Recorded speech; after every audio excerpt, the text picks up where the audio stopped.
Okay, my country people, how on a day? I greet una fellow Nigerians. So, President Bola Ahmed Tinubu, share time don't reach for Nigerians to begin to ask for you to resign from office. Abi the time don't even pass.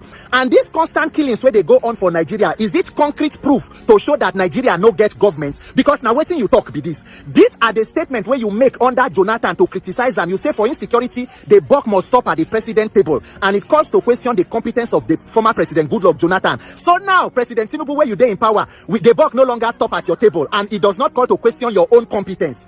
Because yesterday, Friday, 20th of this month, according to a confirmed report by the spokesperson for police for Borno State, a suicide bomber attack on Duga local government, killing about 10 people, many others injured, taken to the hospital. This is few days after military reports say they repel a Boko terrorist attack in Goza area of Borno State. So right now, as it is, the entire country is a theater of war and blood. If not be Benue na Enugu, if not be Enugu na Borno, it is here, the entire nation. And I asked question the other day, 200 people were killed in Benue. President go, they rather do festival and carnival, parade, colorful parade to welcome them. And I asked, they say make IG go there. So if they kill for another state, IG go that state. Anywhere where they go. What is exactly is going on with insecurity where politicians never talk? Nigerians, unfortunately, during the Jonathan administration, now opposition being come, they hold them. They make noise, they hold them accountable. Today, there is no opposition in Nigeria. The only opposition in this country today is you and me, the more than 200 million victims of this irresponsible government. And if we not wake up, talk about our own lives, we just they wait for when our own turn go happen. Make una no forget, this same issue of Boko Haram, now APC government starts this issue of repentant terrorists. They say Operation Safe Corridor. Today, Borno State governor go talk, say, we receive 8,000 repentant terrorists. They empower them, they reintegrate them into society. Now the same Boko Haram night we talk, so say they kill people so. This is the same Boko Haram night we talk about. Borno State governor, few days, 3 weeks ago, visited President Tinubu. Professor Zulum, the Borno State governor, he told Mr. President, he said, Mr. President, on the issues of insecurity, listen to military, not sycophants. So the question is, who be the sycophants where the president they listen to? Who are the sycophants that are the ones handling issues of politicizing issues of insecurity? But unfortunately, Professor Zulum, just like Benue State government, is in the APC, now the same party with president. Politicians who are more interested in protecting their political position and political relationships than to protect the lives of the citizens that they were elected to protect. Nigerians, as we they talk, so we must ask ourselves the question: if Tinubu no resign, he no say they no fix insecurity, they no fix economy, they no fix anything. Waiting they give them confidence to begin campaign for 2027. This is the first government they come with renewed hopelessness, say they go do for 4 years. Before 1 year into the office, you start campaign for 2027. Waiting be the confidence, if not be criminal, INEC and corrupt Nigerian judiciary. That is why anything where they happen for Nigeria today, wherever you dey, you must continue to talk about 2027 election, because now there all their plan dey. As it is, so they no go resign from office, we must have an electoral revolution. The more way they know what make INEC work for us to be able to pick leaders, the more Nigerians must insist, because that is the only way. Remember, a few days ago, na Enugu, they protest killings of herdsmen. No be today start. 2019, Catholic Reverend Father, they even protest go government house when they kill some Reverend Father and seminarian for Enugu. Till today, how many years later, the thing only gets worse, because the insecurity, the one way that they talk, is small past the one way they never talk. And until you have people who are competent and sincere in purpose, it no go end. We go just the wait for turn by turn Nigeria PLC. So President Tinubu, as una criticize Jonathan reach, time don't reach for una to show working now. To show working, the team no day. Because if he didn't day, he didn't day. They play APC. So now the buck does no longer stop at the president's table. President Tinubu, at what point are you now ready to resign, since you have clearly failed to fix the issue of insecurity? Nigerians, it is up to all of us. If we decide to keep quiet, we die. If we talk, we die. We better talk and take action to save our own lives. And those of you we preach to who refuse to repent, God will judge you. That is why I'm preaching. Want to build the church? Archbishop, today, why not you just tell the people to build the church? I said yes, I will tell the people to build a new church in Kiagbodo. But if they build the church with corrupt money, will God be there? Now you have strength to run around every corner. Don't worry. A day is called. You will not even know the number of clothes that are in your wardrobe. Before you die, you can be aged, and when you get to a certain stage, you will even forget that you are naked. All these ones we are doing, God will judge us. Starting with me, starting with the church. Those of us who collect stolen money, God will judge us. And those of us who tell you that this is how to do it, God will judge us. And those of you we preach to who refuse to repent, God will judge you. That is why I'm preaching today. Let there be a change. Tell your neighbor, let there be a change. For good. Not hope that will not be realized. We are waiting. Nigerians should pray for Tinubu. Encourage him. I want him to succeed. If he succeeds, my burden will be less. I keep telling you people, this white hair I'm growing, I'm too young to have white hair. It's the stress of Nigeria.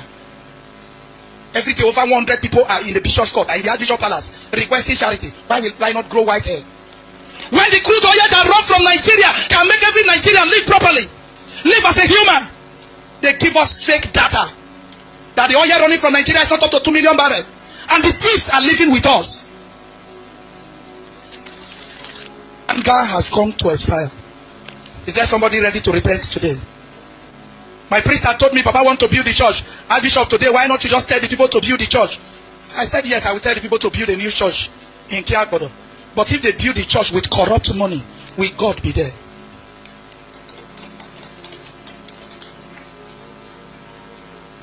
They give the Archbishop brand envelope in dollars, pounds. Has God actually noticed the gift? I mean,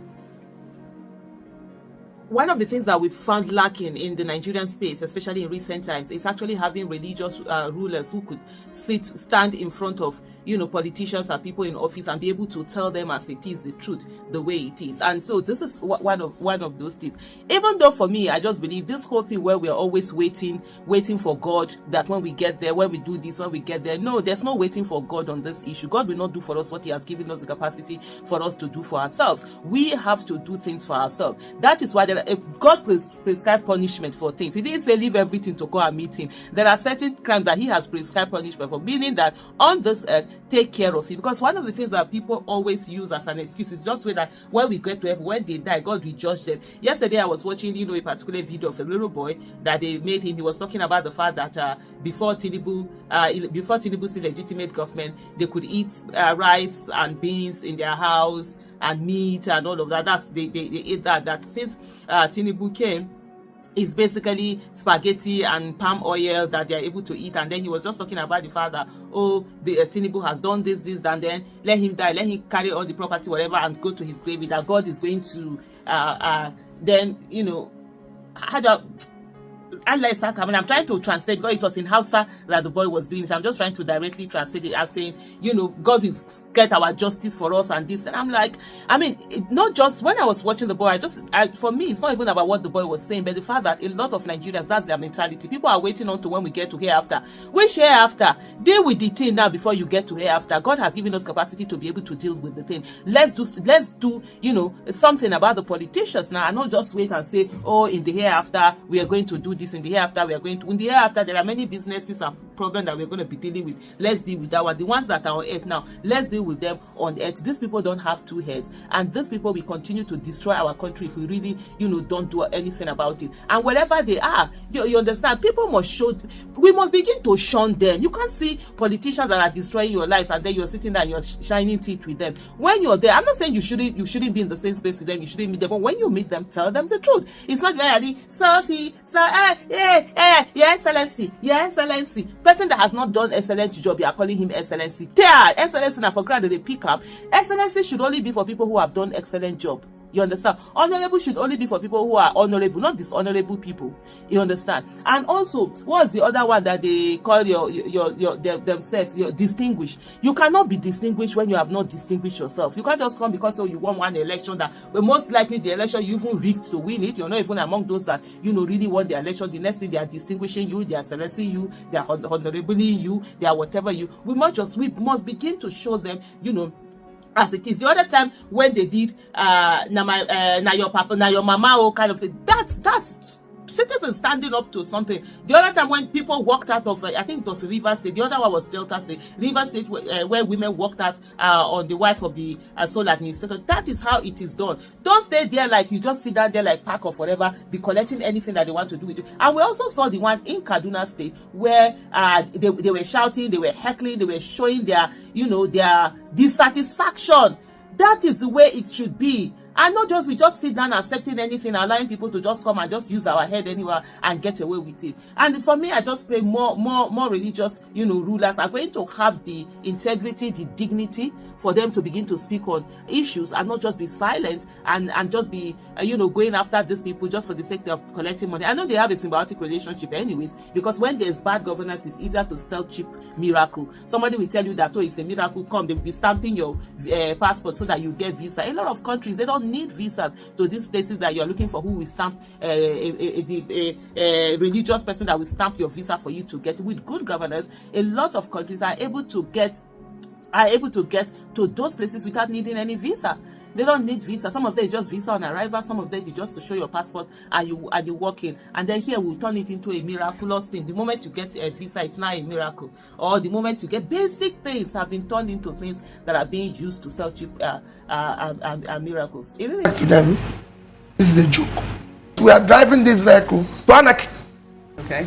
And we must fix the vehicle, get a competent driver, careful, competent driver that will focus on our destination. The inequality in weight distribution in Nigeria is unacceptable. 350 Nigerians owe AMCOM 5.4 trillion. That is about 15 billion each. So that is bad debt. So some of these rich men are just this is bad debt. Bad debt. Right. If you take 5.4 trillion and share it to our unemployed undergraduates at 1 million, it will be 5.4 million. And I tell you, from my own experience of giving out 1 million, about 60% of them will make it. That's 3.2 million. And they will equally create a job of an additional 3. You have 10 million people employed.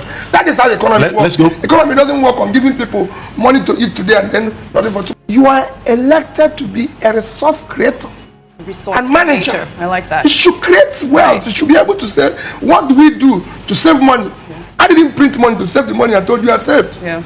You don't need to borrow money. Yeah, we have people who say they achieve something when they borrowed a fortune. Yeah. And put the state in a difficulty as they were living and are being celebrated. What is the problem of the country today? We are so divided as a nation along tribal, ethnic, religious lines. Who will unite us? Because we're no longer a nation. There's a reason why there's rule of law. No system can function if not for the rule of law. Otherwise, we have a state of nature. The main reason for creation of nations and states is that we move from the law of nature to where there's rules and regulation. So obeying that is fundamental. And I don't think it actually affects the issue of security by obeying the rule of law. Of course, we have a constitution, yeah. We have laws guiding us and everything. And those who interpret that decides that this is the way to go, we should obey that.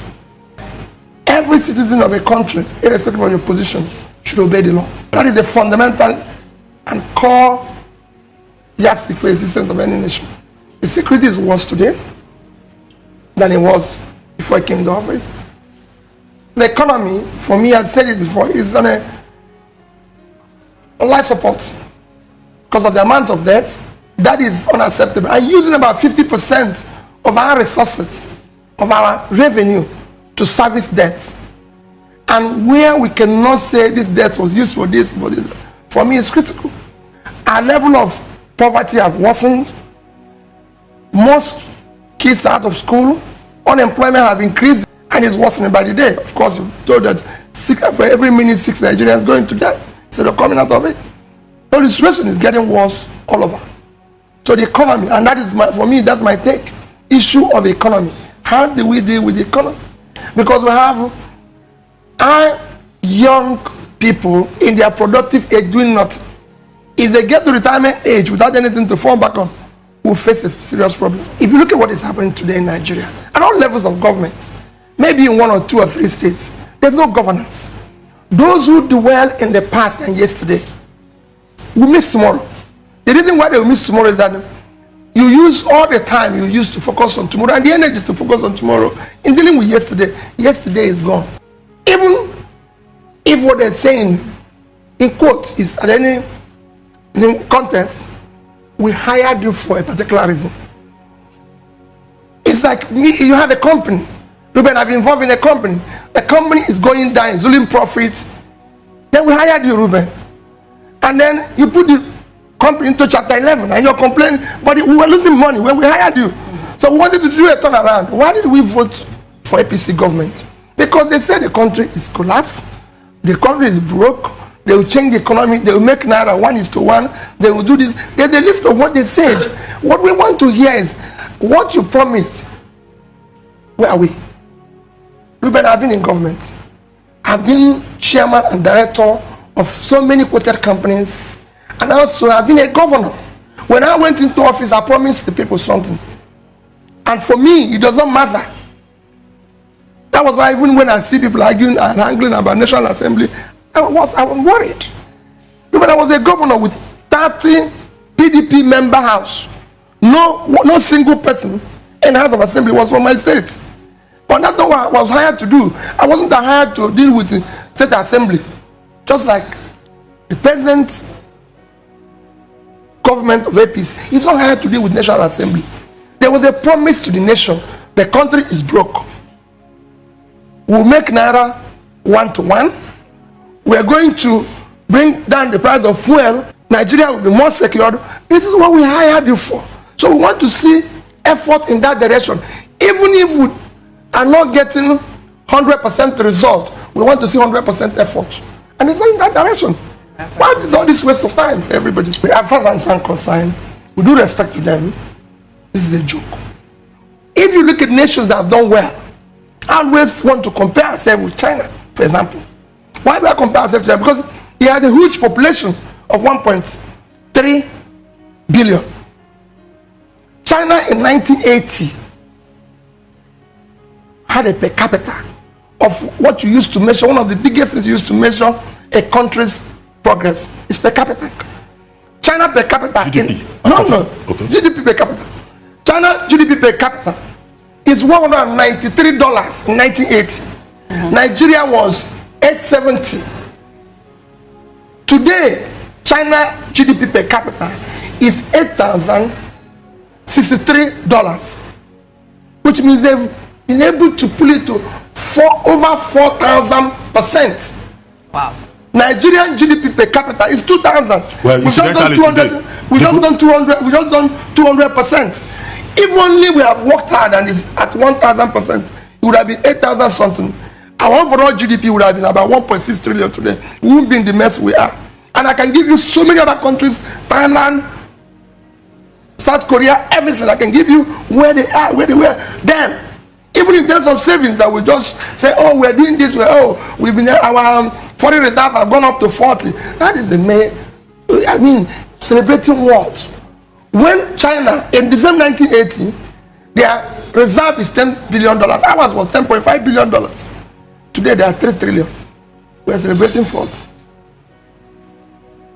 Let's get serious. This is a country. I can tell you, this country has every potential to be one of the best by the year 2050. All we need to do is to change the present trajectory and focus on tomorrow. There's so many, and what we are going to ask people to do is not rocket science. It's been done everywhere in the world, easily. And I can say even in our small Anambra state, very small, if I can serve a state for 8 years, we're not owing workers, we're not owing anybody, we're not owing any contractor, no supply and everything. And Ruben, the day I left office, I said everywhere, the banks are here in Nigeria. That I left in Fidelity Bank, $56 million, 12 billion naira. In Access Bank, $50 million, 12 billion naira. In Diamond Bank, $50 million, 12 billion naira. There are banks here in Nigeria. All the MDs have come and said, yes, the money was there, and we are not owing any supply, anybody, no pension. If you have a situation where, Ruben, you have a car that has an engine knocker, even if you change all the drivers, they won't do anything. We need to have people who have capacity, who understand where we need to take this nation to. Your Excellency, what would you consider the first step to take to change the current trajectory in the country? We need to look at those zones who are contesting. We need to bring in managers of resources, creators and managers of resources, not sharers of resources. Okay. And those who waste this. Our current cost of governance all over all the level is not acceptable anywhere in the world, because you do everything based on your income. This business, right, has to operate as an income. You don't go and operate like as if you're maybe some other bigger facility. That's how you can grow. What is happening in Nigeria now is that our cost of governance is even higher than what you can get in any part of the world. I always use this as of government, and we keep comparing ourselves with nations and institutions we shouldn't compare ourselves with. Okay. Virtually every state in America is bigger than Nigeria. California, for example, is 2.6 trillion GDP. That's 6 times Nigeria. But I can tell you that it costs more to keep a governor in Nigeria than to keep a governor in California. If Jerry Brown is seen even in cover of 3 cars, he will lose his post the next day. Correct. So these are issues that the Prime Minister of the Netherlands goes to work on a bicycle. Everywhere we are, even the Britain, we all fly every day. If they see that the Prime Minister tomorrow in a 5-car convoy, I don't think he will remain the next day. And I can tell you the cost it can go on and on and on. These are things for me. Let's face governance. All these distractions, there's too much distraction. This shouldn't be a headline. A headline should be something more serious. We cannot be talking about giving people 5,000. We are giving people 20,000 to start a business. We're doing this. If you go to other countries, what changed the dynamics is supporting small, medium businesses. Yes. In Nigeria, they are 95% of our companies, like they are in China. But look at our loan portfolio in banks. Their position is less than 5%. The inequality in wealth distribution in Nigeria is unacceptable. 350 Nigerians owe AMCOM 5.4 trillion.